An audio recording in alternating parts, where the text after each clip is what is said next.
don't have time to just, you know, go down the road or go to the driving range, it might be a bit of a distance for you to travel, whatever, okay, well, here's a solution for you. Your own personal driving range at home. I'm going to talk to you about this one today. So don't go anywhere, I'll see you very shortly.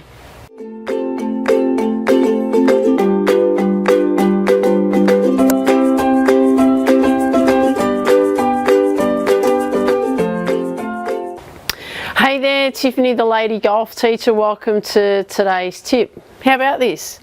Your own personal driving range at home. You've got your whole net, the whole getup. Okay, now luckily for me, I've popped up to my mum's place for the weekend, and mum has this set up as a permanent thing in the garage. Okay, so it's something that you can actually go out and practice. And she said when she's very diligent, she actually comes out and practices, you know, 30 minutes a day and so on this. But she's got to do it again.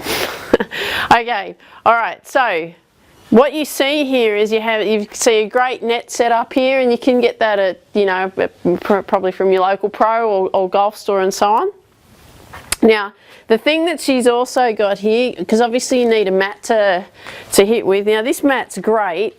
So if I give you a look at that, all right, so you can see that there's a smooth and a rough. So you can actually practice in both of those. Right, so that's really, really handy to do that, because that can help you. And the other thing that she's actually set up down here too is whole list, you know, whole group of towels. You know, there's quite a number of towels down here, because when the ball hits the target area, it'll bounce down. Now, because it's concrete floor, the ball ting, ting, ting bounces up all over the place. So what Mum has done here is she's put down the whole quite a number of layer of old towels, so that when the ball, you know, hits the target area, it'll just bounce down. So there's no excuse that you can't go and practice, is there? Right? You could set something like this up, you know, in your garage. Even if you don't have don't have the opportunity to put it in the garage, you can always just put this out in the backyard. You know, it's easy to pop up and set up. So there's no excuse that you can't go and actually work on your golf game. So what could you do here? Okay, now because we're a little bit limited with, you know, being able to lift the club up and so on in because we're in the garage here, there's a few beams and stuff that are a little bit low, we can still work on something specific.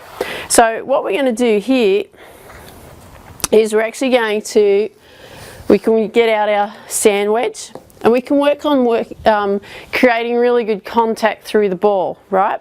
So when you're doing your setup and so on, when you've got your club set to go, you just do a long tick-tock, okay? So we go back and through and just turn, and then I want you to work on holding your position through the shot. So we can just do that at the net, can't we? Quite simple. So all we do is we just do our setup, we swing back and through, hold. Right?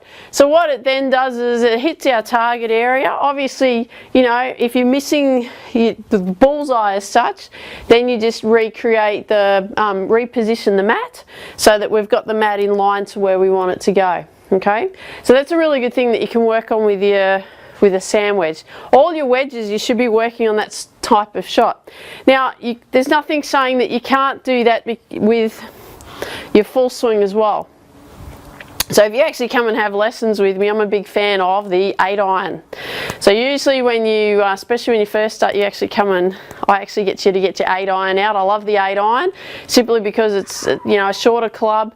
It shows me what's actually going on in your swing, and it's enough that we can maneuver it around so that we can make sure that we've got things actually happening properly in your golf swing. So we can do that here too. You know, you can work on making good contact. The same thing what you just did with your sand wedge, you can work on making really good contact with your 8-iron as well. Just doing a nice little back and through action and making sure that you're turning your left hip through the ball. Okay, so all we're doing here is we're doing the same thing. We're just going to do our setup.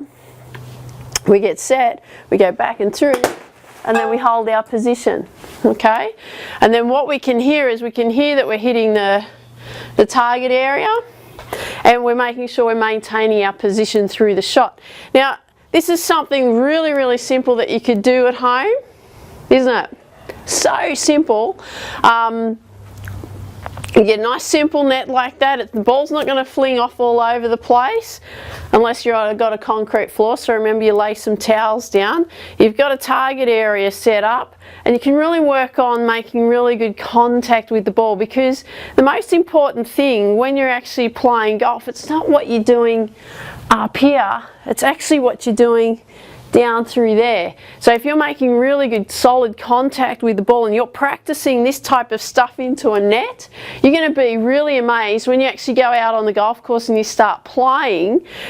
Because you've trained yourself so much on doing it here, it's going to be much easier for you to do it out on the golf course. So I hope you enjoyed this little session inside my mum's garage. It's a great little setup here. It's nothing stopping you from doing it yourself.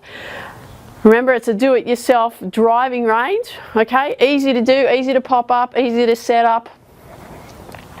I hope you got a lot of joy out of watching this fun little activity today.